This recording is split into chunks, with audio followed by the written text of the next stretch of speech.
She is packing in slow motion. The sun is coming up.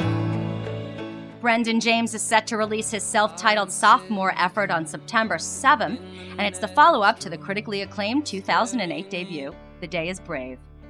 The singer-slash-songwriter mixes styles of Elton John, David Gray, and with a little Jason Mraz sprinkled in. The new effort was fueled by Brendan's travels promoting the record. He talked about the memorable Mayercraft cruise, courtesy of John Mayer. Wild 4 days, alter reality, but kind of a career-changing performance for me. That's what comes to mind. I was honored to be part of the people on that ship, the performers.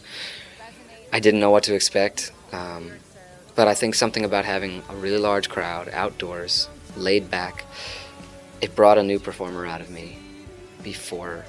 And that was just as I was starting to write the second album. And that gave me a lot of fuel to say, hey, I want to write some big songs, because I just had a lot of fun on that Mayercraft. And I don't know, I came into my own a little bit on those bigger stages, and I'm thankful to John and his crew for having me. It was fun. The start of Brendan James's career came luckily enough thanks to legendary singer Carly Simon, who solidified her remarkable career with You're So Vain in the 70s. James was everything but vain at the time, working at Urban Outfitters, but he told us a chance encounter changed his life.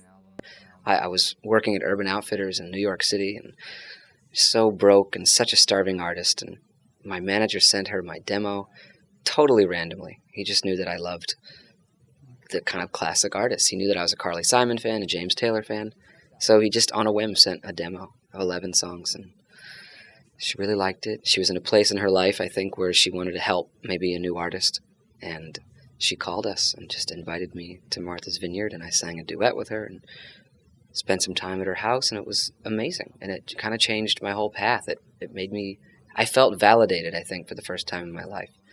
You know, I was folding t-shirts, and then I got on this plane to go to Martha's Vineyard to meet one of the best songwriters living, you know, and it was an amazing, amazing time for me. The Fall is the first single from the album, and he said it was written about a particularly nebulous period of a relationship.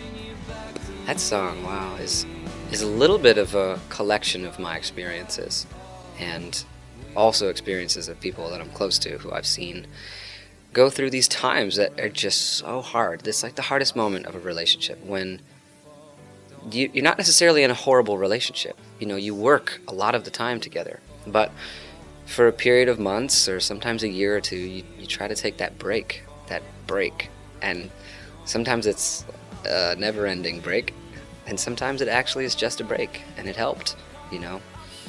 So this song is just kind of about that moment in between when it's really hard, and I hope people can relate, you know.